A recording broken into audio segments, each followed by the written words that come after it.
жылы Қазақстан өз жолын батыл бастады. Талдап көрейік, біздің тәуелсіздігімізге қол жеткізген жылы не болды? Сонымен ары қарай кеттік. Кеңестер одағының барлық мүшелері үшін қиын қыстау кезеңдер, одақ елдері енді алдағы даму векторын өздері таңдады. Тәуелсіздік алу қарсаңында Қазақстанда өзгерістер қозғалысы басталды. Алғашқы тәуелсіздік бақтар пайда болды. Көктем айында Қазақстан КТК және таң телеарналары өз жұмыстарын бастады. 90-шы жылдары жазда Қазақстанның ең табысты газеттерінің бірі Караван апталығының алғашқы нөмірі жарық көрді. Басылымның алғашқы таралымы 50 мың дананы құрады. 7 жылдан кейін ол 5 есеге артады. КСРО-да Наурыз мейрамын тойлауға 1926 жылы тыйым салынды.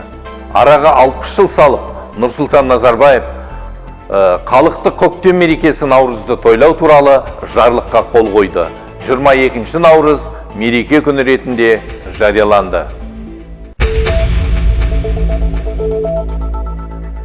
29 тамызда Семей ядролық сынақ полигоны жабу туралы жарлыққа қол қойылды.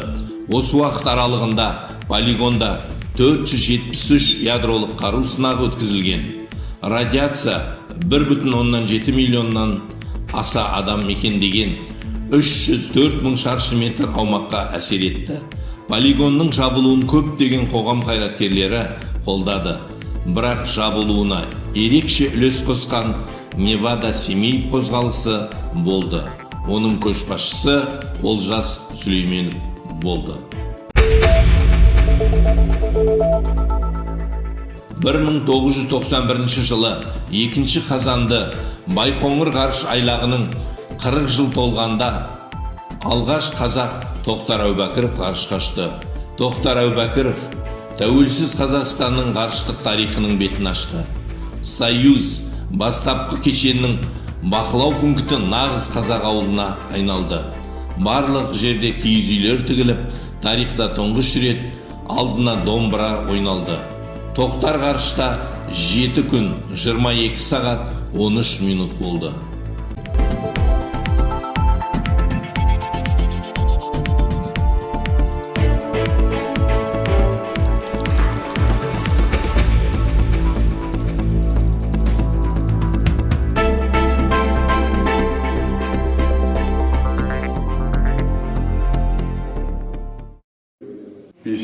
лет Юрий Алексеевич Гагарин как полетел. Мне повесили там, в Звездном городке, повесил мне.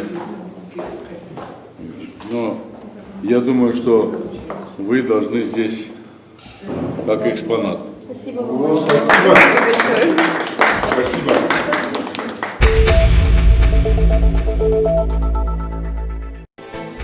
Желтоқсан Қазақ Кеңестік Социалистік Республикасының атауы Қазақстан Республикасы деп өзгертілді. Ал 2 ай бұрын Гурьев қаласының атауы Атырау деп өзгертілген болатын. 1991 жылы 16 жылғы желтоқсанда Қазақстан Республикасының тұңғыш президенті Нұрсұлтан Назарбаев Қазақстан Республикасының мемлекеттік тәуелсіздігі туралы конституциялық заңға қол қойды.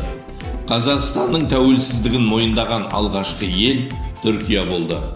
1991 жылдың аяғына дейін тәуелсіздігімізді көптеген басқа да елдер, атап айтқанда Ресей, Пакистан, Украина, ақш, Вьетнам, Бангладеш және Сауд Аравиясы мойындады. 21 желтоқсанда Алматы декларациясы және Беловеж келісімін Алматы хаттамасына қол қойылды. 2 күннен кейін 23 желтоқсанда Қазақ КСР-ның жоғарғы кеңесі Беловеж кеңесімен ратификациялады.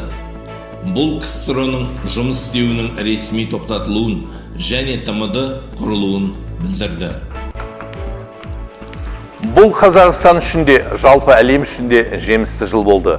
Өйткені тәуелсіздікті жариялау бір басқа да, оны сақтау мүлдем басқа. Бізді алда 90-шы жылдардың ұлттық валютаны енгізу, астананы көшіру, дағдарыстар толқыны және тағдырдың басқа да соққысы күтіп тұрды. Қазір шамамен 30 жыл өткен соң, Қазақстанды кеңестен кейінгі кеңістіктің ең дамыған елдерінің бірі және орталық Азия өңіріндегі сөзсіз көшбасшы деп сеніммен айтуға болады.